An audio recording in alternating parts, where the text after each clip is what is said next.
Welcome to our YouTube channel mathematical beam. आज का हमारा टॉपिक रहेगा coplanar vectors and its related example. तो आज हम देखेंगे कि कोप्लेनर वेक्टर्स क्या होते हैं और इनसे रिलेटेड कुछ एग्जाम्पल्स आपके गिवन है वो हम सोल्व करने वाले हैं।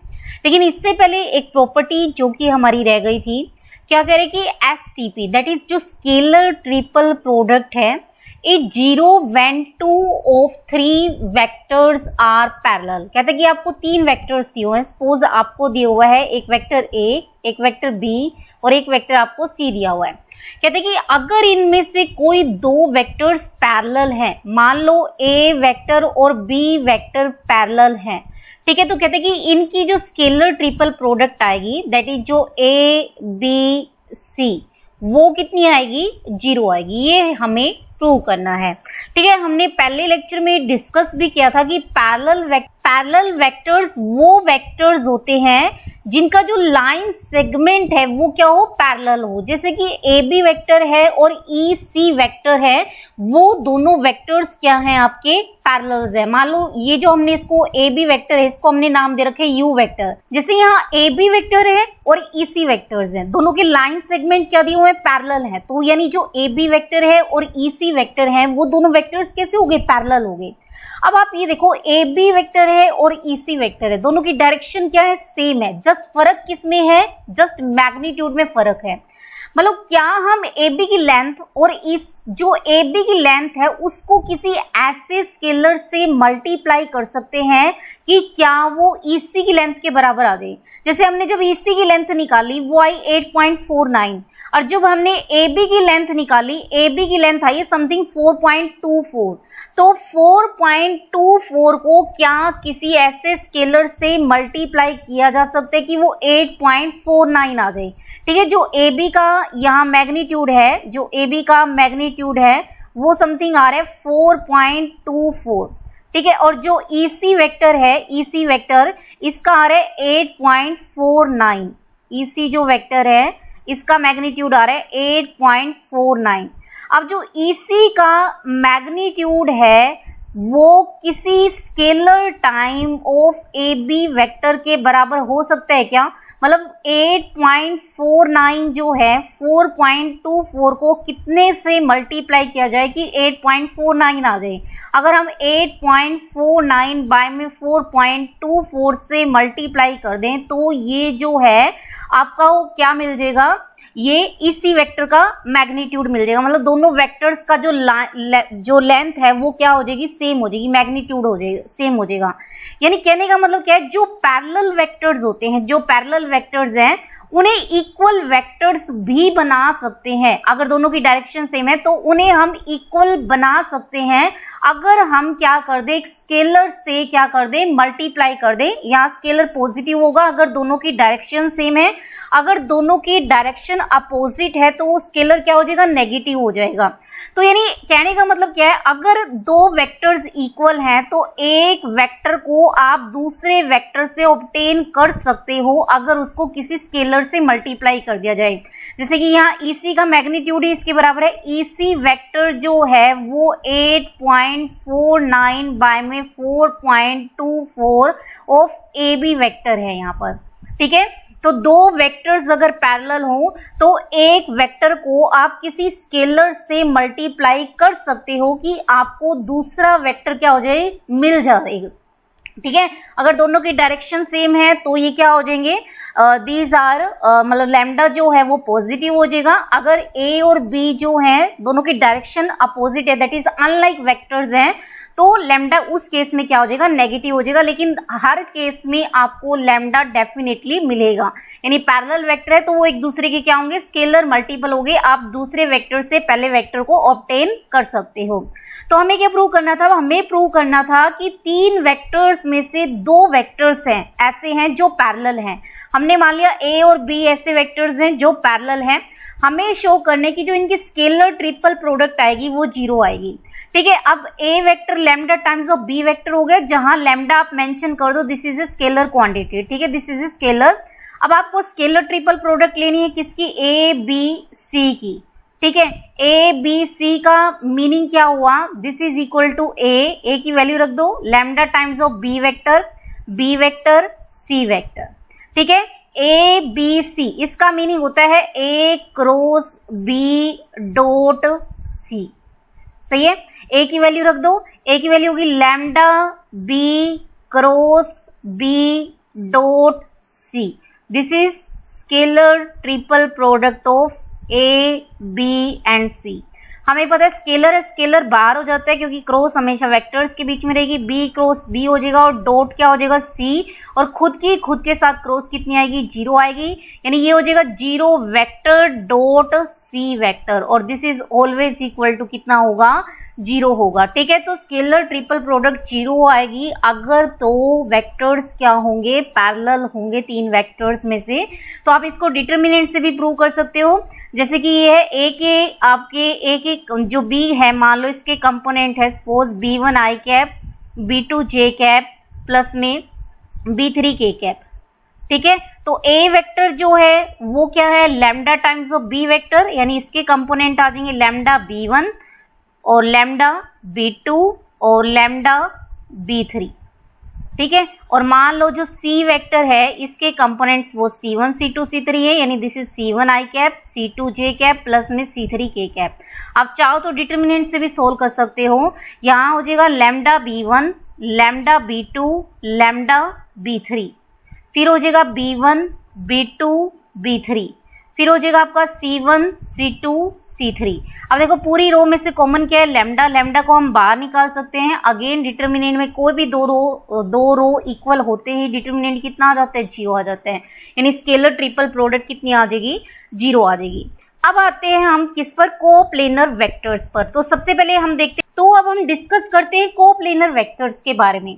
तो कोप्लेनर वेक्टर्स क्या होते हैं, कोप्लेनर वेक्टर्स वो वेक्टर्स होते हैं जो एक ही प्लेन में क्या करे, लाई करे, या फिर सेम मतलब जो प्लेन है उसी की क्या हो, पैरेलल हो, ठीक है। मतलब दोनों का प्लेन क्या हो, पैरेलल हो, या फिर एक ही प्लेन में लाई करे, ऐसे वेक्टर्स को हम क्या कहते हैं, कोप्लेनर वेक्टर्स।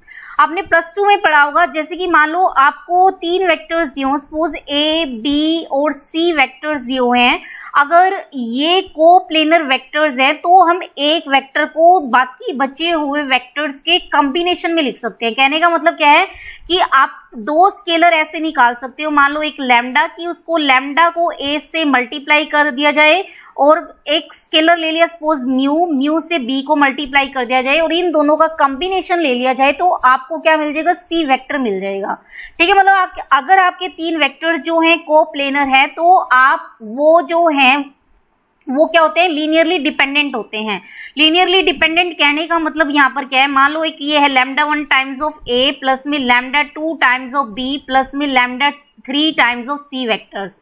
तो अगर इनका कॉम्बिनेशन जीरो है तो आपको कम से कम या तो लैम्डा 1 की वैल्यू नॉन जीरो मिलेगी, या लैम्डा 2 नॉन जीरो मिलेगा, या लैम्डा 3 नॉन जीरो मिलेगा, या हो सकता है कि कोई 2 नॉन जीरो हो जाए, या फिर हो सकता है कि कोई 3 नॉन जीरो हो जाए।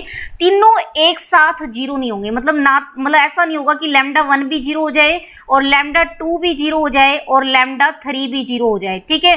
तो मतलब आपने पढ़ा था कि अगर कोप्लेनर वेक्टर्स हैं तो मतलब हम ऐसा सी वेक्टर को निकाल सकते हैं ए वेक्टर और बी वेक्टर की हेल्प से। अगर हम ए वेक्टर को किसी स्केलर से मल्टीप्लाई कर दे और बी वेक्टर को भी किसी स्केलर से मल्टीप्लाई कर दे और उन्हें ऐड कर दे, उनका कॉम्बिनेशन ले ले, तो आपको अनदर वेक्टर मिल सकता है सी वेक्टर। लेकिन जो सी वेक्टर है वो भी क्या होना चाहिए, ए और बी के प्लेन में लाई करना चाहिए, दैट इज जो तीनों वेक्टर्स हैं वो क्या होने चाहिए, कोप्लेनर। तो कोप्लेनर वेक्टर्स का होने का मतलब आप उन तीनों से पास होता हुआ एक प्लेन निकाल सकते हो कि वो तीनों उसी प्लेन के अंदर क्या करें, लाई कर दें, ठीक है। नॉन कोप्लेनर का मीनिंग क्या हुआ, नॉन कोप्लेनर का मतलब आप उसे कॉम्बिनेशन में नहीं लिख सकते, मतलब आप उनसे पास होता हुआ एक प्लेन ऐसा नहीं निकाल सकते कि वो तीनों उसी प्लेन के अंदर लाई कर जाएं। जैसे कि आपने प्लस 2 में पढ़ा था, ये मान लो ए बी वेक्टर है, सपोज इसको हम ए से डिनोट करें, ठीक है। आपका जो ए डी वेक्टर है सपोज ये है आपका बी वेक्टर है, ठीक है। तो ट्रायंगल लॉ से जो AC जो डायगोनल होगा, तो ट्रायंगल लॉ से जो AC वेक्टर होगा, जो ये AC वेक्टर है वो किसको रिप्रेजेंट करेगा, दिस इज A प्लस में क्या हो जाएगा, B हो जाएगा, ठीक है। अगर आपका क्या है मतलब ट्रायंगल लो से ये हमें पता है कि इसकी डायरेक्शन ये वाली है और ये डायरेक्शन सेम है, तो AC जो वेक्टर है दैट इज मान लो AC वेक्टर को हम डिनोट कर रहे हैं C वेक्टर से। C वेक्टर जो है किसके बराबर हो जाएगा, A वेक्टर प्लस में B वेक्टर। तो यानी C वेक्टर आप निकाल सकते हो A वेक्टर और B वेक्टर की हेल्प से। तो यानी यहाँ पर लैम्डा जो है इस केस में कितना हो गया, 1 हो गया, और म्यू जो है वो भी कितना हो गया, 1 हो गया। ठीक है। आप दूसरे तरीके से भी निकाल सकते हो, मान लो हम इस एरो को कम कर देते हैं। एरो को कम करने का मतलब क्या हो गया, इसकी हमने लेंथ कम कर दी, मतलब इसका फाइनल पॉइंट जो है ए वेक्टर का सपोज इस बार ये है। ठीक है, इसको हमने नया नाम दे दिया सपोज ई। ठीक है, और ये वेक्टर आपको जो है मतलब इसकी भी लेंथ कम कर दी, मतलब जो जस्ट इतना मैग्नीट्यूड जो है, इतना मैग्नीट्यूड क्या है आपका बी वेक्टर है। ठीक है, और जो ये जस्ट इतना जो मैग्नीट्यूड है वो कितना है, this is equal to A vector. अब इस केस में जो सी वेक्टर है वो जो है ए वेक्टर प्लस में बी वेक्टर के बराबर नहीं आएगा। ठीक है, इस केस में जो सी वेक्टर है वो ए वेक्टर प्लस बी वेक्टर के केस में नहीं आएगा। इस केस में क्या आएगा, आप एक जो पैरेललोग्राम बनाओगे इनकी हेल्प से, जो इसका डायगोनल आएगा, जो नई पैरेललोग्राम आएगी उसका जो डायगोनल आएगा वो होगा ए वेक्टर प्लस बी वेक्टर की हेल्प से। तो अब क्वेश्चन ये है कि अगर आपको ये सी वेक्टर गिवन हो, अगर आपको सी वेक्टर गिवन हो और आपको ए वेक्टर और बी वेक्टर की हेल्प से आपको सी वेक्टर निकालना हो, तो आप क्या करोगे। हमें ये पता है कि ए वेक्टर को हम किसी स्केलर से ऐसे मल्टीप्लाई कर सकते हैं कि आपको ए बी वेक्टर मिल जाए। ठीक है, और एक स्केलर ऐसा भी हो सकता है कि इसकी हम लेंथ जो है वो बढ़ा सकते हैं। मान लो अभी इसकी लेंथ 2 है, आपको कितनी चाहिए, 10 चाहिए, तो हम 5 से और मल्टीप्लाई कर दें, यानी 2 2 2 2 हर बार हम इतना बी लेते जाएं यहाँ पर, तो आपको क्या मिल जाएगा, एडी लेंथ मिल जाएगी। और इसी तरीके से आपको यहाँ पर मान लो सपोज 8 है और ए की जो लेंथ है वो 4 है, तो यानी आप 2 गुना कर दो उस लेंथ का, तो आपको क्या मिल जाएगा, ए बी वेक्टर मिल जाएगा। यानी जो उस केस में जो ए सी वेक्टर आएगा वो कितना आएगा, 2 गुना तो आ जाएगा ए वेक्टर का और प्लस में 4 गुना आ जाएगा किसका, बी वेक्टर का। यानी ए सी वेक्टर जो है कॉम्बिनेशन आ जाएगा किसका, ए वेक्टर और प्लस बी वेक्टर का। ठीक है, तो कोप्लेनर वेक्टर्स आपने जस्ट वहां पढ़ा था, इसी तरीके से आपने पैरेललोपाइप्ड में भी पढ़ा था 3D में जब डिस्कशन किया था। मतलब अगर कोप्लेनर है तो उसे आप क्या कर सकते हो, लीनियर कॉम्बिनेशन में लिख सकते हो, मतलब वो वेक्टर्स क्या होने लगेंगे, डिपेंडेंट होने लगेंगे। ठीक है, जैसे कि मान लो आपको एक वेक्टर दिया हुआ है सपोज यू, और मान लो इसके कोऑर्डिनेट्स हैं 1 3 और ये मान लो क्या है 2 है।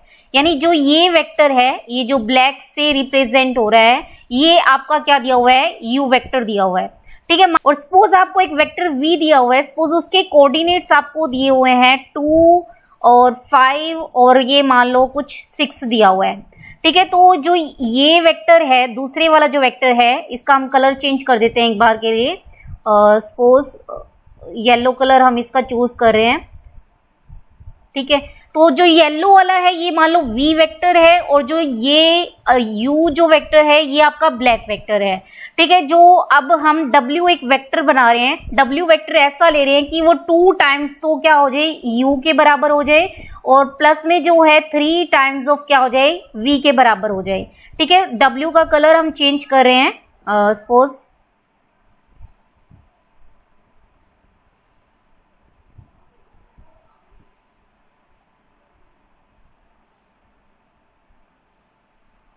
तो ये W का कलर हमने चेंज कर दिया है, ये जो है ऑरेंज कलर ले लिया है। तो जो ये तीनों वेक्टर्स होंगे, ये जो तीनों आपको वेक्टर्स दिख रहे होंगे, यहाँ पर जो है ब्लैक जो है U है, और जो ये येलो जो है V वेक्टर है, और जो W जो है वो कैसा वेक्टर्स है आपका, this is equal to 2U plus में 3V। यानी जो W है वो कॉम्बिनेशन में लिखा जा रहा है किसके, U और V के। तो ये तीनों वेक्टर्स क्या कहलाएंगे, कोप्लेनर वेक्टर्स। तो ये कैसे वेक्टर्स होंगे, कोप्लेनर वेक्टर्स होंगे।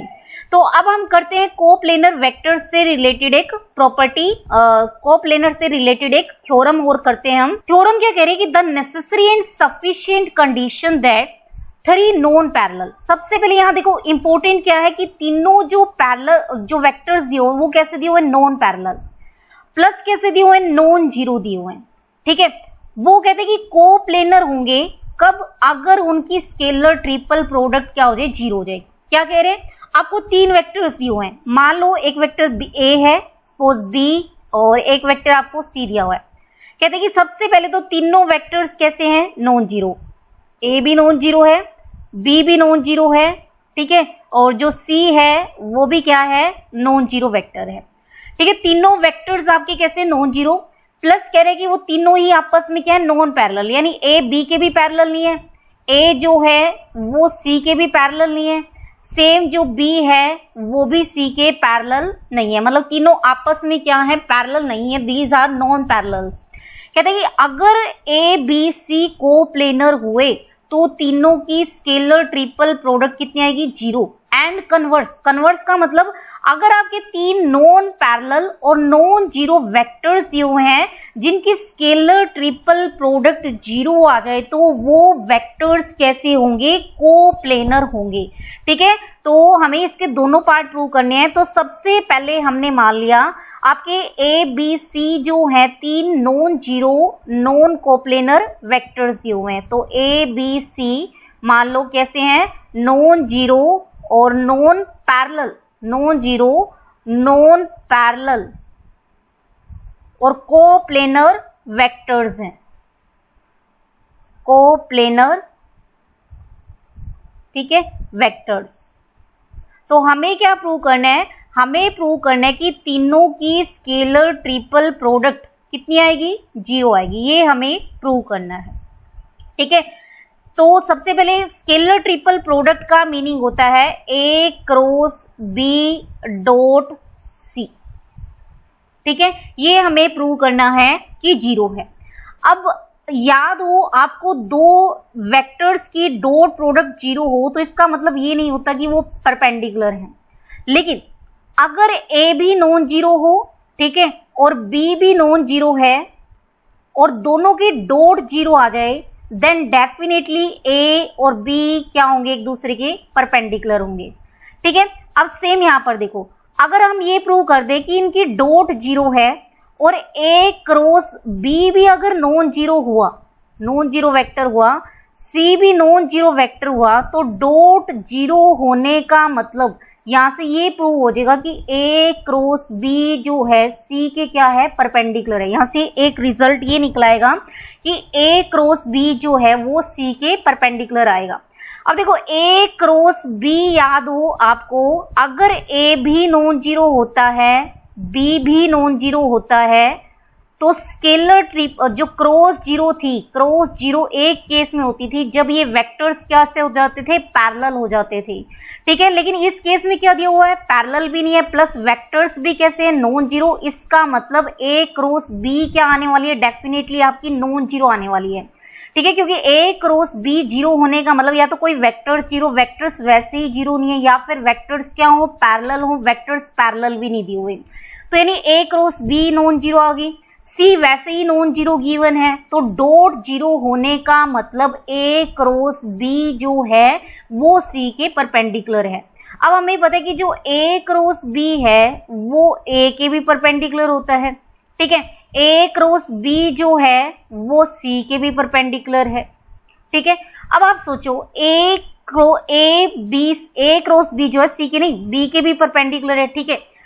अब देखो ए बी सी कैसे वेक्टर्स माने हुए हमने, ए की प्लेन में माने हुए हैं, कोप्लेनर वेक्टर्स हैं। अब ए क्रॉस बी उस प्लेन के परपेंडिकुलर है जहां पर आपका ए वेक्टर लाई कर रहा है, मतलब ऐसे प्लेन के परपेंडिकुलर कौन दिया हुआ है, A cross B. A cross B उस प्लेन के परपेंडिकुलर है जिस प्लेन में ए वेक्टर लाई कर रहा है, और ए बी सी क्या है, तीनों कोप्लेनर है, यानी ए बी जिस प्लेन में ए लाई कर रहा है उसी प्लेन में बी पड़ा है और उसी प्लेन में क्या आपका सी है। अब ए क्रॉस बी ए के परपेंडिकुलर है, ठीक है, तो ऑब्वियस है वो सी के भी क्या होगा, परपेंडिकुलर, क्योंकि सी भी क्या है उसी प्लेन के अंदर क्या कर रहा है, लाई कर रहा है। तो यानी ए क्रॉस बी जो है वो सी के भी क्या परपेंडिकुलर है। देखो यहाँ डॉट प्रोडक्ट जो है वो जीरो दी नहीं हुई थी, वो हमें जीरो प्रूव करनी थी, ठीक है। वो जीरो प्रूव करने के लिए अगर हम प्रूव कर दें या तो वो दो वेक्टर्स में से कोई वेक्टर जीरो हो जाए, वेक्टर वैसे ही जीरो नहीं है, ठीक है। तो वेक्टर्स तो जीरो है नहीं, तो डॉट जीरो होने का मतलब वो दोनों परपेंडिकुलर हो गए, तो डॉट क्या आ जाएगी, जीरो आ जाएगी। अब ए क्रॉस बी जो है ए के भी परपेंडिकुलर है, ए क्रॉस बी जो है बी के भी परपेंडिकुलर है, और ए बी सी जो है वो तीनों एक ही प्लेन में लाई करते हैं, इस वजह से ए क्रॉस बी जो है सी के भी क्या होगा, परपेंडिकुलर। जैसे कि हम फिर से उसी एग्जाम्पल से समझते हैं।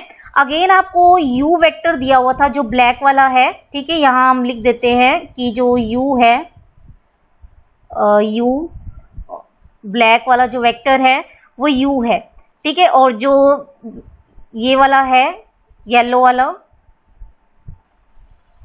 v वेक्टर है, और जो ऑरेंज वाला है वो आपका है w वेक्टर्स।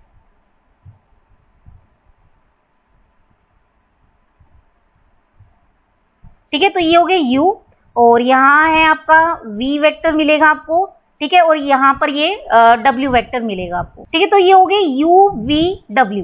अब आपको क्या करना है, इस थ्योरम को समझने के लिए हमने किसका यूज किया। मान लो जो a है, a का काम हमारा कर रहे हैं u, और b की जगह काम कर रहा है हमारा v, और c की जगह काम कर रहा है w। मतलब a की जगह हमारा काम कर रहे हैं u, और b की जगह हमारा काम कर रहा है v, और c की जगह हमारा जो है वो काम कर रहा है w, ठीक है। अब हमने निकाला a क्रॉस b की हेल्प ली, तो सबसे पहले आप क्रॉस निकालो। क्रॉस निकालनी है हमें किसकी, u और v की, u और v की हमें क्रॉस निकालनी है, ठीक है। तो u और v की क्रॉस निकालनी है, और मान लो इसका हम कलर चेंज करें एक बार के लिए।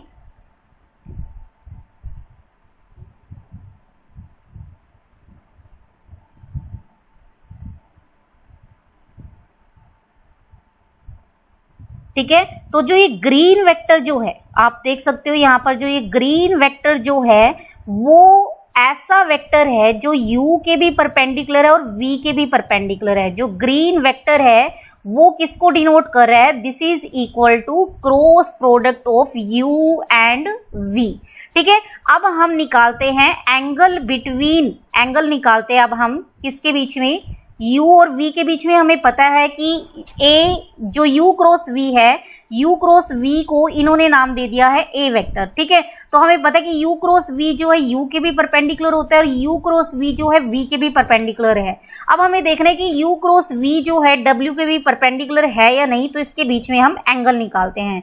तो एंगल बिटवीन, एंगल निकालते हैं किसके बीच में निकालना है हमें, a that is u cross v और w के बीच में। तो आप देख सकते हो यहाँ एंगल कितना आएगा, 90, यानी जो u क्रॉस v है वो w के भी क्या होगा, परपेंडिकुलर होगा, ठीक है। जो u क्रॉस v है दैट इज जो ग्रीन वेक्टर जो है, ग्रीन वेक्टर आप देख सकते हो यहाँ पर जो ग्रीन वेक्टर है वो परपेंडिकुलर आ रहा है किसके, w के, w ये ऑरेंज वाला है, ठीक है। ये एंगल कितना आ रहा है, 90 डिग्री आ रहा है। तो इस रिजल्ट का हमने यूज किया है यहाँ थ्योरम को प्रूव करने के लिए। तो हमने सबसे पहले पहला पार्ट मानना था कि ए बी सी हमने ले लिया, suppose these are non zero, non parallel plus coplanar vectors है, ठीक है। तो फर्स्ट पार्ट प्रूव करने के लिए तो हमें क्या शो करना है कि स्केलर ट्रिपल प्रोडक्ट कितनी आनी चाहिए, जीरो। यानी हमें प्रूव करना है कि ए क्रॉस बी डॉट सी क्या आना चाहिए, जीरो आना चाहिए, ये हमें प्रूव करना है।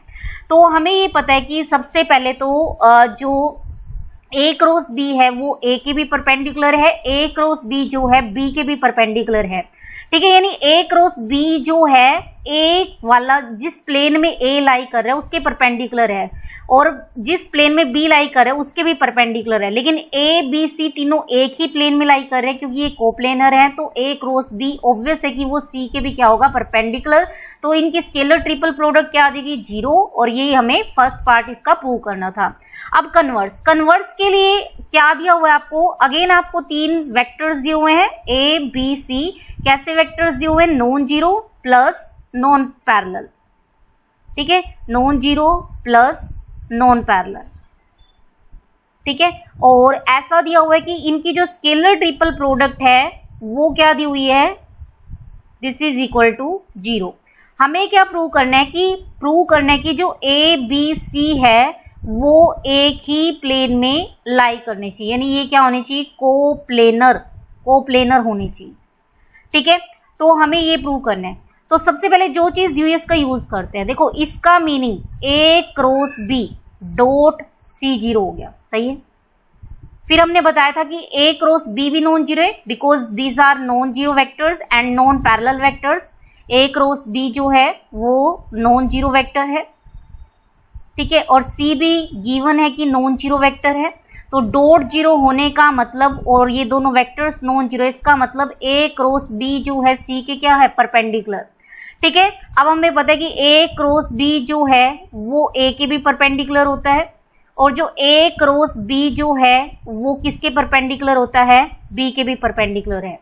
अब देखो ए क्रॉस बी जो है वो ए के परपेंडिकुलर है। मान लो आपका वेक्टर जो प्लेन है, सपोज यहाँ पर कुछ आपका ए वेक्टर लाई कर रहा है और इसके परपेंडिकुलर आपको क्या दिया हुआ है, ए क्रॉस बी, ठीक है। अब आपका ये दिया हुआ है जैसे कि मान लो ये है, ठीक है, सपोज एक्स वाई और जेड, ठीक। अगर आपका एक्स जेड प्लेन के अंदर ये लाई कर रहा है तो इसकी डायरेक्शन होगी जेड एक्सिस के अलोंग, इसकी डायरेक्शन होगी ए क्रॉस बी की वाई एक्सिस के अलोंग, ठीक है। अगर आपका जो है मान लो एक्स जेड के अलोंग, आपका सपोज एक्स जेड प्लेन के अंदर ए वेक्टर लाई कर रहा है तो जेड एक्सिस के अलोंग कौन होगा आपका, सॉरी वाई एक्सिस के अलोंग कौन होगा, ए क्रॉस बी होगा, ठीक है। अब देखो ए क्रॉस बी जो है वो बी वेक्टर के भी क्या होता है, परपेंडिकुलर होता है। और ए क्रॉस बी हम कह रहे हैं कि वाई एक्सिस के अलोंग लाई कर रहा है, और वाई एक्सिस जो एक्स जेड प्लेन के परपेंडिकुलर होते हैं, यानी जो बी वेक्टर है उसको भी एक्स जेड प्लेन में लाई करना पड़ेगा, ठीक है। अब ए क्रॉस बी सी के भी परपेंडिकुलर है, यानी वाई एक्सिस जो है हमें पता है कि एक्स जेड प्लेन के परपेंडिकुलर होती है, यानी सी वेक्टर जो है वो भी किस में लाई करेगा, एक्स जेड प्लेन में। यानी जो ए बी सी है तीनों का प्लेन क्या है, सेम है। इसका मतलब ये क्या है, कोप्लेनर है, ठीक है। तो कोप्लेनर के लिए हमें क्या प्रूव करना है कि तीनों एक ही प्लेन में होने चाहिए। यहां से हमने ये कंक्लूजन निकाल लिया कि ए क्रॉस बी जो है सी के परपेंडिकुलर है। ये हमें ऑलरेडी पता है कि ए क्रॉस बी ए के भी परपेंडिकुलर है, ए क्रॉस बी जो है बी के भी परपेंडिकुलर है, ठीक है। मान लिया जो आपका ए वेक्टर है, सपोज आपका एक्स जेड जो है, सपोज एक्स वाई प्लेन के अंदर आपका ए वेक्टर पड़ा है, ठीक है। तो जेड एक्सिस के अलोंग इस प्लेन के जो परपेंडिकुलर है वो जेड एक्सिस होगी। जेड एक्सिस के अलोंग आपको कौन मिलने वाला है, ए क्रॉस बी, ठीक है। अब जेड एक्सिस जो है परपेंडिकुलर होगी किसमें, एक्स वाई प्लेन में, और वो जो है जो ए क्रॉस बी जो है वो बी के भी परपेंडिकुलर है। तो यानी इसका मतलब जो है बी वेक्टर को भी एक्स वाई प्लेन में ही लाई करना पड़ेगा, क्योंकि एक्स वाई प्लेन के परपेंडिकुलर आपको सिर्फ कौन मिलेगी, जेड एक्सिस ही मिलेगी। तो और जेड एक्सिस के अलोंग कौन है, ए क्रॉस बी, यानी बी वेक्टर भी एक्स वाई प्लेन में है। सेम लॉजिक से ए क्रॉस बी सी के भी परपेंडिकुलर है, यानी जो सी वेक्टर है वो भी आपका एक्स वाई प्लेन के अंदर ही है। इसका मतलब जो आपके ए बी सी है वो तीनों क्या है, एक ही प्लेन में लाई करते हैं, यानी ये क्या है, कोप्लेनर वेक्टर्स। तो ये थी कोप्लेनर से रिलेटेड इंपॉर्टेंट थ्योरम थी। अब जब भी हमें इसका एग्जांपल करने होंगे तो हम हमेशा ही इसका यूज करेंगे। क्या प्रूव करने की, आपको सबसे पहले non zero non parallel vectors देने होने जरूरी हैं। तो अगर उन्हें कोप्लेनर शो करने तो आपको जस्ट शो करना पड़ेगा उनकी स्केलर ट्रिपल जीरो है, और स्केलर ट्रिपल जीरो तो आप कंक्लूजन निकाल सकते हैं। इसका उल्टा कन्वर्स जो वो ट्रू होता है कि अगर स्केलर ट्रिपल प्रोडक्ट जीरो आ रही है देन डेफिनेटली वो क्या मिलेंगे, कोप्लेनर। जैसे कि क्वेश्चन दिया हुआ है, आपको एक वेक्टर दिया हुआ है A, this is equal to 2i minus में 7j प्लस में लैम्डा के कैप, ठीक है। दूसरा वेक्टर दिया हुआ है आपको B vector, this is equal to i plus 2j minus में k वेक्टर। तीसरा वेक्टर आपको दिया हुआ है c is equal to 3i minus में 5j प्लस में 2k वेक्टर। ऑब्वियस है कि ये वेक्टर क्या है, non zero, these vectors are non zero. आप चेक भी कर सकते हो ये वेक्टर्स कैसे मिलेंगे आपको, दीज आर नॉन पैरेलल, आप चेक कर सकते हो इनकी क्रॉस जो है डेफिनेटली नॉन जीरो ही आएगी, और क्रॉस नॉन जीरो आने का मतलब वो आपके पैरेलल नहीं होंगे, नॉन पैरेलल वेक्टर मिलेंगे। तो नॉन जीरो और नॉन पैरेलल की कंडीशन तो ठीक है कि सेटिस्फाई होगी। अब ये वेक्टर्स आपको कैसे दिए हुए हैं, कोप्लेनर दिए हुए हैं, कोप्लेनर, ठीक है।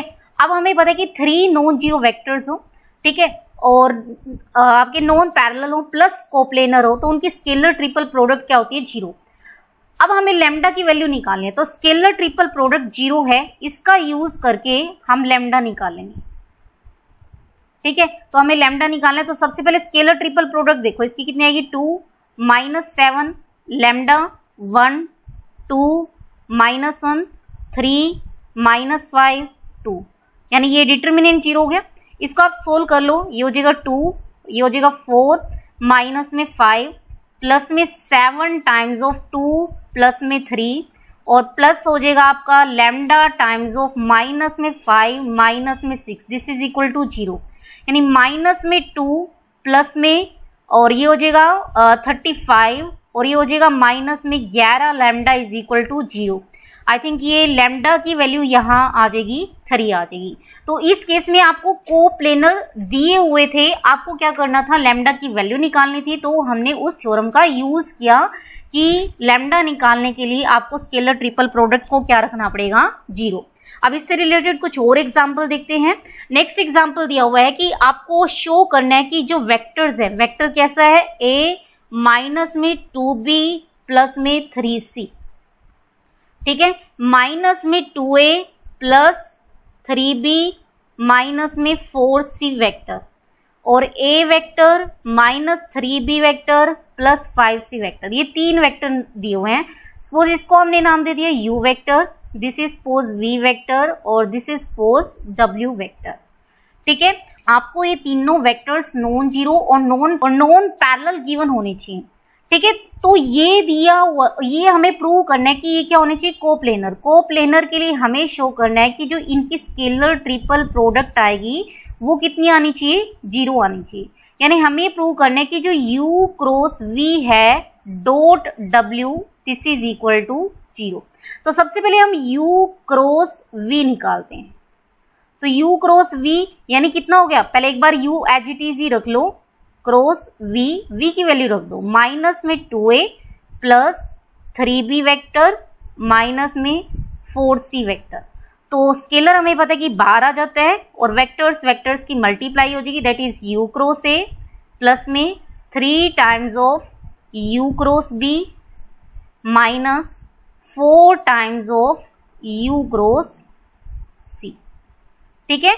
अब आप वैल्यू यूज कर सकते हो किसकी, u की, तो u की वैल्यू होगी a minus 2b plus 3c, ठीक है। इसकी क्रॉस किसके साथ लेनी है, a के साथ प्लस 3, और ये कितना हो जाएगा, a vector minus 2b vector plus 3c vector, cross कितना हो गया है, b वेक्टर, ठीक है, माइनस में 4a minus 2b plus 3c, cross कितना हो जाएगा, c वेक्टर।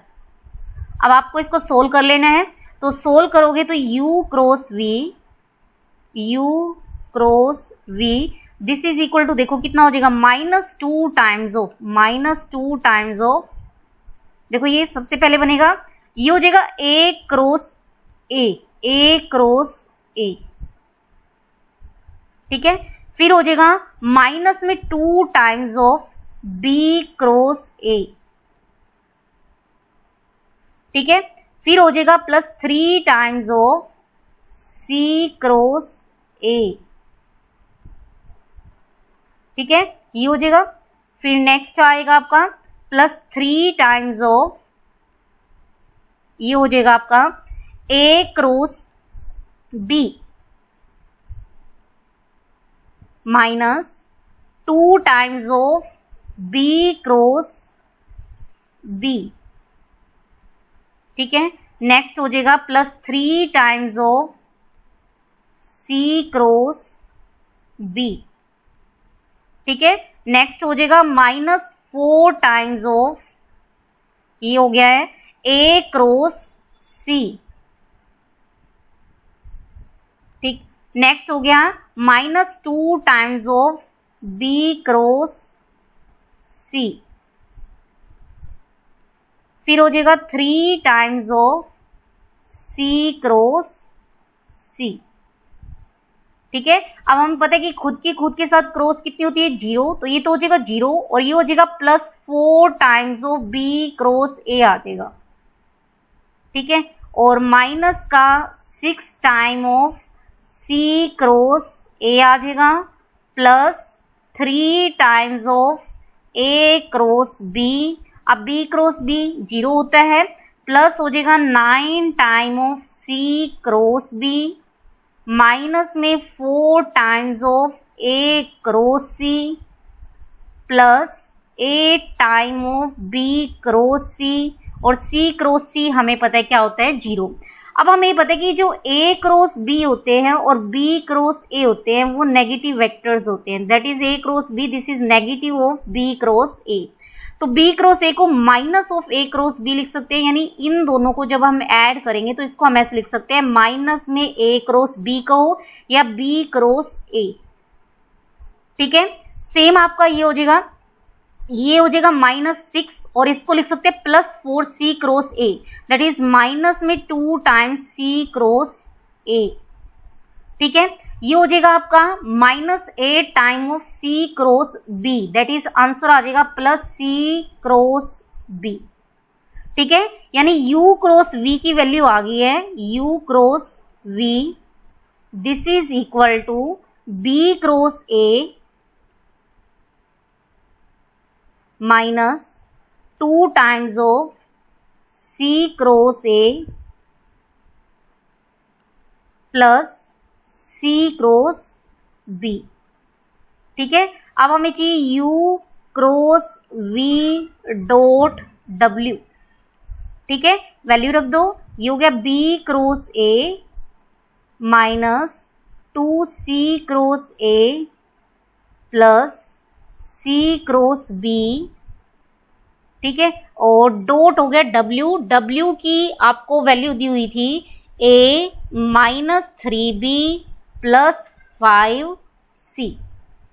तो देखो आप इसको सोल्व कर लो, तो B क्रॉस A सबसे पहले हो जाएगा dot A, B cross A dot A -2C cross A dot A, फिर हो जाएगा C cross B dot A, ठीक है। नेक्स्ट हो जाएगा -3B cross A dot B plus 6C cross A dot B -3C cross B dot B, ठीक है। और नेक्स्ट हो जाएगा आपका +5C क्रॉस B डॉट, और ये हो जाएगा आपका 5B cross A cross dot C, ये B क्रॉस A है, ठीक है। फिर हो जाएगा -10C cross A dot C, फिर हो जाएगा 5 times C cross B dot C।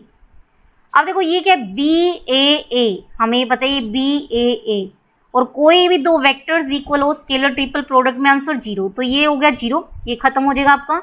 यहाँ पर भी दो वेक्टर्स इक्वल हैं, ये भी खत्म हो जाएगा, ये 0 हो गया, ये भी खत्म हो जाएगा, ये 0 हो चुका है, ठीक है। ये भी खत्म हो गया, 0 हो गया, यहाँ पर भी आपका 0 हो जाएगा और ये भी 0 हो जाएगा। तो आंसर देखो ये बन गया CBA, ये हमें पता है कि होता है CBA, ठीक है। और ये हो जाएगा आपका +6 और ये हो जाएगा CAB, ठीक है। और ये हो गया BAC, 5BAC। अब हमें पता है C जो है CBA, और या फिर अब हमें ये पता है जो ये A वेक्टर और B वेक्टर को अगर हम इंटरचेंज कर दे, दो वेक्टर्स इंटरचेंज कर देते हैं तो किसका फर्क आ जाता है, माइनस का, यानी इसको हम लिख सकते हैं, ये हो जाएगा CBA, ठीक है। अगले को लिख सकते हैं -6 टाइम ऑफ CBA, दो वेक्टर्स इंटरचेंज कर दिए। ठीक है, नेक्स्ट में आपको क्या करना है, ये हो जाएगा +5BAC, ये हमने एज इट इज लिखा। तो देखो ये कितना हो गया, माइनस का 5CBA हो गया और ये हो गया 5BAC। BAC is same as CBA, BAC is same as CBA, ये हो जाएगा CBA। ठीक है, तो आंसर कितना आ जाएगा 0, और स्केलर ट्रिपल प्रोडक्ट का आंसर 0 आने का मतलब वेक्टर्स कैसे हो गए, कोप्लेनर। तो आपको ये दिया हुआ था, UVW दिए हुए थे, आपको प्रूव करना था कि ये क्या होने चाहिए, कोप्लेनर। पहली कंडीशन होनी चाहिए नॉन जीरो वेक्टर्स प्रोवाइडेड होने चाहिए और नॉन पैरेलल होने चाहिए। तो कोप्लेनर के लिए जस्ट हमें शो करना था कि इनकी क्रॉस क्या होनी चाहिए, 0। थोड़ा सा लेंथी था बट इजी है। Now the next example is, जो कि बहुत इंपॉर्टेंट है, क्या कह रहा है कि ABC 3 वेक्टर्स दिए हुए हैं जो कि नॉन कोप्लेनर हैं। ABC तीनों non zero, non parallel plus non coplanar vectors दिए हुए हैं। ठीक है, नॉन जीरो, नॉन जो है पैरेलल की वो कंडीशन गिवन होनी चाहिए यहाँ पर। ठीक, तो हमें पता है कि नॉन जीरो हो, नॉन पैरेलल हो और कोप्लेनर ना हो। कोप्लेनर तब होते थे जब उनकी स्केलर ट्रिपल प्रोडक्ट 0 होती थी। नॉन कोप्लेनर है तो यहाँ से एक कंक्लूजन तो निकाल सकते हैं कि इनकी स्केलर ट्रिपल प्रोडक्ट कितनी होगी, नॉन जीरो होगी।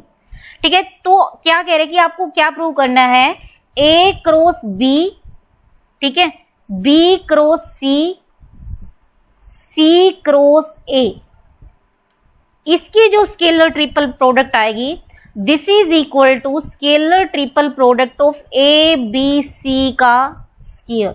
ये हमें प्रूव करना है। देखो हम कैसे प्रूव करेंगे, मान लो A के जो कंपोनेंट है, A वेक्टर जो है, suppose this is A1 i cap plus A2 j cap plus A3 k cap. ठीक है, और B वेक्टर हमने मान लिया B1 i cap, B2 j cap plus B3 k cap. ठीक है, और जो C वेक्टर है वो हमने मान लिया C1 i cap, C2 j cap, C3 k cap. तो सबसे पहले हमें एक A क्रॉस B चाहिए, एक B क्रॉस C चाहिए और एक C क्रॉस A चाहिए। तो सबसे पहले हम निकालते हैं A cross B। A cross B जो है वो आ गया आपका I J K, A के components that is A1 A2 A3 B1 B2 B3। इसको सोल्व कर लेना है, ये बन जाएगा आपका I और ये हो जाएगा A2 B3 minus A3 B2 minus में J कैप, ये हो जाएगा A1 B3 minus A3 B1 plus K cap, और ये हो जाएगा आपका A1 B2 minus A2 B1। Same आप क्या निकालोगे, A क्रॉस B निकालने के बाद B क्रॉस C चाहिएगा, तो B क्रॉस C निकालोगे तो यहाँ देखो A की जगह B आ चुका है, B की जगह C आ गया है, यानी जहां AIs है वहां BIs आ जाएंगे और जहां BIs है वहां CIs आ जाएंगे। तो ये तो हो जाएगा B2 और ये हो जाएगा C3 माइनस ये हो जाएगा B3 C2 माइनस में J cap B1 C3 minus B3 C1। ठीक है, प्लस K कैप और ये आ जाएगा B1 C2 minus B2 C1। ये B क्रॉस C हो गया। अब हमें क्या चाहिए, C cross A, C cross A। ठीक है, तो आप देखो यहाँ पर A की जगह C, B की जगह A, तो ये तो आ जाएगा C2 A3 minus A2 C3 minus J cap C1 A3 minus A1 C3। ठीक है, प्लस K कैप और ये आ जाएगा आपका कुछ this is equal to C1 A2 minus A1 C2। ठीक है, तो A cross B, B cross C और C क्रॉस A आ चुका है। अब हमें क्या चाहिए, A cross B, B cross C, C cross A, इसकी स्केलर ट्रिपल प्रोडक्ट हमें चाहिए। ठीक है, तो इसकी scalar triple product determinant form से लिखो। सबसे पहले आप A क्रॉस B के कंपोनेंट लिखोगे, तो ये हो जाएगा A2 B3, A2 B3 minus A3B2। ठीक है, अगला कंपोनेंट हो जाएगा A3B1 माइनस A1B3। A3B1 यहाँ पर माइनस अंदर सप्लाई कर देना, A3B1 माइनस A1B3। नेक्स्ट हो जाएगा A1B2 minus A2B1। Same B cross C के जब हम कंपोनेंट निकालेंगे तो ये हो जाएगा B2C3 माइनस B3C2 और ये हो जाएगा B3C1 माइनस B1C3। ये हो जाएगा B1C2 माइनस B2C1। सेम ये हो जाएगा C2A3 माइनस C3A2। ये हो जाएगा C3A1 minus C1A3, C1A2 minus C2A1। ये डिटर्मिनेंट आ जाएगा। अब कहते हैं कि एक मैट्रिक्स मान लो, एक मैट्रिक्स मान ली, सपोज ये ले ली जिसके कंपोनेंट्स मतलब A क्रॉस B, जो A dot scalar triple product है ABC, इसका जो डिटर्मिनेंट आएगा उसके करेस्पॉन्डिंग जो मैट्रिक्स आएगी, यानी आपका कुछ A1 A2 A3 और ये हो गया B1 B2 B3 और ये हो जाएगा C1 C2 C3। ठीक है, ये हो गया। अब देखो आपको क्या करना है, सबसे पहले यहां आपको कोफैक्टर निकालना है। मान लो जो A11 है, A11, तो A11 आपको सबसे पहले निकालना है। तो A11 हमें पता है कोफैक्टर ऐसे निकालते हैं, -1 की पावर होगी 1 + 1। ठीक है, और जो बच गया है डिटर्मिनेंट दैट इज B2C3 आ जाएगा माइनस B3C2 आ जाएगा। अब आपको उस डिटर्मिनेंट में A11 ढूंढना है, तो B2C3 माइनस B3C2, तो यानी ये जो चीज है दिस इज इक्वल टू लिख देते हैं सेकंड रो में, सेकंड रो की बात कर रहे हैं, दिस इज A11। ठीक है, अब A12 निकालते हैं। A12 हो गया -1 की पावर 1 + 2। ठीक है, ये कट गया, ये कट गया, ये हो जाएगा B1C3 और B3C1, तो ये हो जाएगा माइनस यहाँ है, ध्यान रखना B1C3 B3C1, यानी आपको ढूंढना है, माइनस अंदर ले जाना, आपको ढूंढना है B3C1 और B1C3 माइनस B1C3, यानी ये हो गया A12।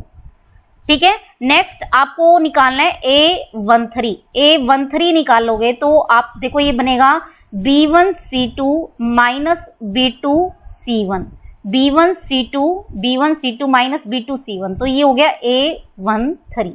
ठीक है, अब आपको निकालना है A21 जैसे ही आप निकालोगे एक तो माइनस आएगा और ये बन जाएगा A2C3 माइनस A3C2, यानी माइनस अंदर सप्लाई कर दोगे, हो जाएगा A3C2 माइनस A2C3। ठीक है, A2C3, तो यानी ये हो गया A21। सेम अगला हो जाएगा A22 और अगला हो जाएगा A23। ठीक है, सेम यहाँ हो जाएगा A31 और A32 और A33। ठीक है, ये आ जाएगा। अब आप ये मैट्रिक्स जब ले रहे हो, इसका अर्जॉइंट देखो, इसका अर्जॉइंट हमें पता है कि क्या होता है, this is equal to A11 A12 A13 A21 A22 A23, सही है, A31 A32 और A33। ये हमें पता है कि इस मैट्रिक्स का अर्जॉइंट होगा, अर्जॉइंट।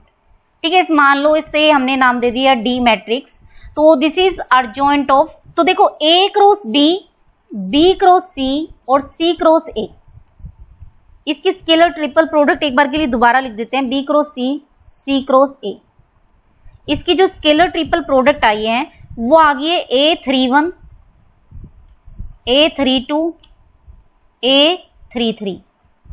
ठीक है, और A21 A22 A23 और A यहाँ पर था 11, सॉरी ये था A11 A12 A13 और ये था A21 A22 A23। सही है, आई थिंक यही था A31 और ये हो गया। ठीक है, अब हमें ये पता है कि एक मैट्रिक्स लो या फिर आप क्या करो उसका ट्रांसपोज लो। एक मैट्रिक्स A लिया या इसका ट्रांसपोज लिया A डैश, दोनों का जो डिटर्मिनेंट है अगर डिफाइंड है तो वो क्या होता है, इक्वल होता है। ठीक है, तो A का डिटर्मिनेंट और A ट्रांसपोज का डिटर्मिनेंट क्या होगा, सेम होगा। तो इसका हम ट्रांसपोज ले लेते हैं, तो इसका ट्रांसपोज कितना हो जाएगा, A31 A32 A33 और A11 A12 A13 और ये हो गया A21 A22 A23। ठीक है, तो ये ओवरऑल स्केलर ट्रिपल प्रोडक्ट आ गई किसकी, A क्रॉस B की, B क्रॉस C की और C क्रॉस A की। अब जो अर्जॉइंट था D का वो कितना था, this is equal to adjoint of D A11 A12 A13 A21 A22 A23 A31 A32 A33। ठीक है, अब जो अर्जॉइंट ऑफ D है उसका जो डिटर्मिनेंट है और जो ये डिटर्मिनेंट है, दोनों में फर्क देखो क्या है। तो अगर आप क्या करोगे, फर्स्ट को और थर्ड को इंटरचेंज कर दोगे, देन आप क्या करोगे, फर्स्ट और सेकंड को इंटरचेंज करोगे, तो जो डिटर्मिनेंट, ये जो डिटर्मिनेंट है और जो अर्जॉइंट ऑफ डिटर्मिनेंट है, अर्जॉइंट ऑफ D का डिटर्मिनेंट, वो क्या है, इक्वल आ रहा है। ठीक है, तो यहां से इन दोनों का डिटर्मिनेंट क्या हो गया, बराबर आ गया। तो अर्जॉइंट ऑफ D का डिटर्मिनेंट और इसका जो डिटर्मिनेंट है वो इक्वल आ गया।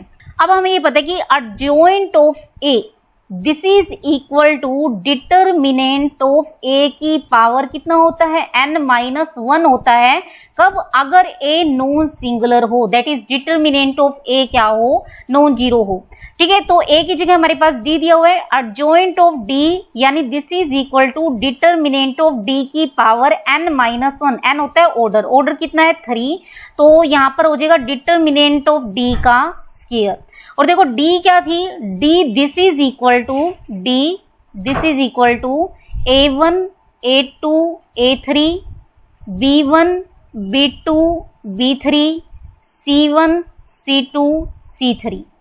ठीक है, यहाँ अगर determinant of D non zero है तो अर्जॉइंट ऑफ D का डिटर्मिनेंट ऑफ D के स्क्वायर के बराबर आ जाएगा।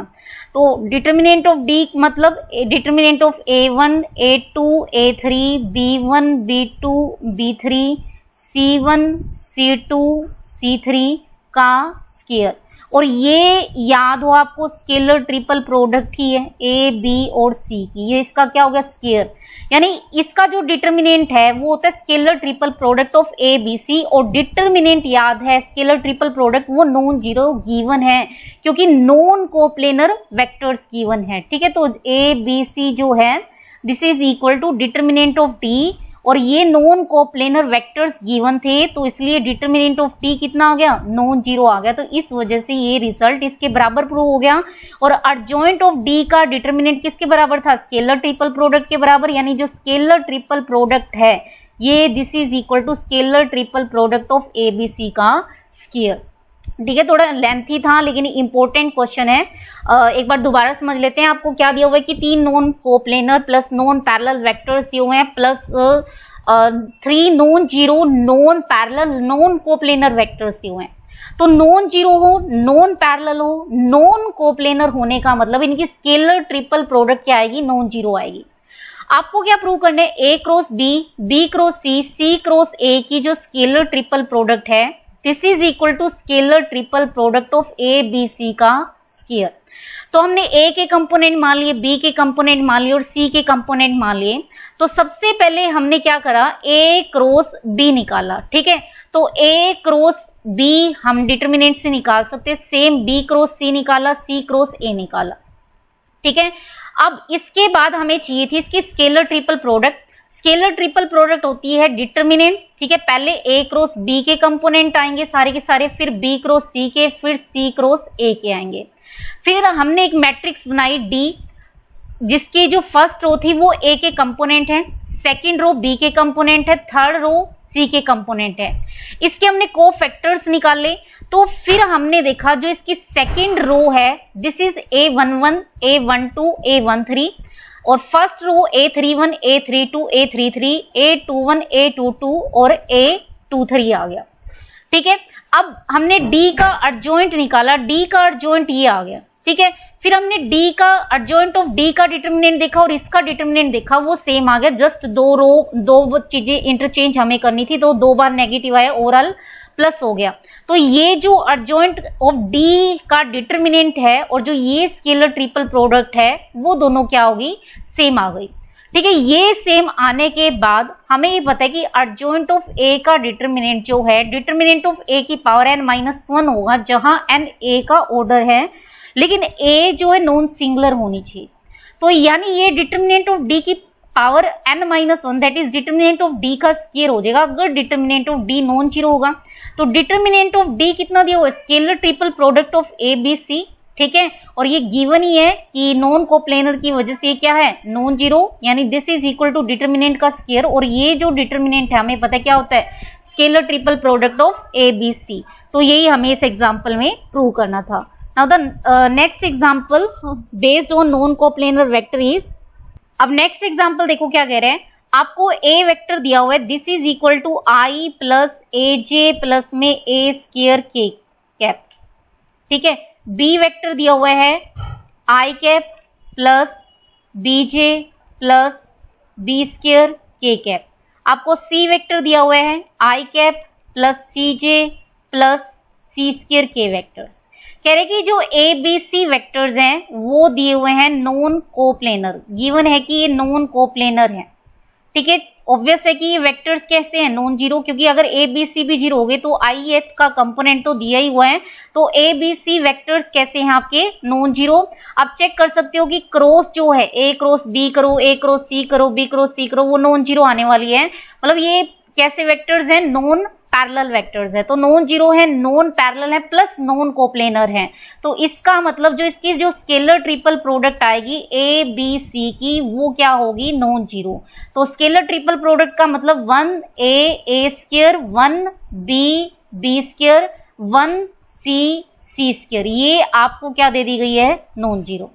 अब साथ में एक कंडीशन और गिवन है कि एक डिटर्मिनेंट दिया हुआ है A B C, A square B square C square, 1 plus A cube, 1 plus B cube, 1 plus C cube, ये डिटर्मिनेंट आपको जीरो दिया हुआ है।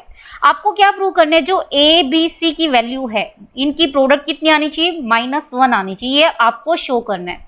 तो सबसे पहले हम डिटर्मिनेंट की प्रॉपर्टीज का यूज करके इस डिटर्मिनेंट को ऐसे लिख सकते हैं, A B C, A square B square C square, 1 1 1 plus A B C, A square B square C square, A cube B cube C cube, this is equal to 0। अब ये जो डिटर्मिनेंट है और ये डिटर्मिनेंट है दोनों same है, again properties use की हुई है, जस्ट कॉलम इंटरचेंज की हुई है। तो इसको हम लिख सकते हैं 1 1 1 A B C, A square B square C square, plus कितना हो जाएगा, यहां से देखो फर्स्ट रो में से ए बार आ गया, सेकंड में से बी, थर्ड में से सी, तो ए बी सी, ठीक है। जैसे ही फर्स्ट रो में से ए बार लेंगे तो ये हो जाएगा 1a स्क्वायर, नेक्स्ट हो जाएगा 1b बी स्क्वायर, नेक्स्ट हो जाएगा 1c C square, this is equal to 0। दोनों में देखो कॉमन क्या आ जाएगा, 1a square, 1b B square, 1c C square, और क्या बचेगा 1 plus a b c, this is equal to क्या है, 0। अब देखो ये भी एक स्केलर है, ये भी स्केलर है, दो स्केलर की 0 होने का मतलब या तो ये 0 हो गई या फिर ये 0 हो जाएगा, ठीक है। अब ये चीज 0 है नहीं, दिया हुआ है कि वेक्टर्स कैसे हैं, नॉन कोप्लेनर हैं, नॉन कोप्लेनर होने का मतलब ये डिटर्मिनेंट क्या है, नॉन जीरो। तो ये चीज तो नॉन जीरो है, तो इसका मतलब 0 किसको होना पड़ेगा, 1 प्लस ए बी सी को 0 होना पड़ेगा। 1 प्लस ए बी सी को 0 होने का मतलब ए बी सी की वैल्यू कितनी आ जाएगी, -1, ये हमें प्रूव करना था। तो ये था आज का हमारा लेक्चर जहां हमने डिस्कस किया कि कोप्लेनर वेक्टर्स क्या होते हैं और उनसे रिलेटेड हमने कुछ एग्जांपल्स की। सो आज के लिए इतना ही। Thank you students.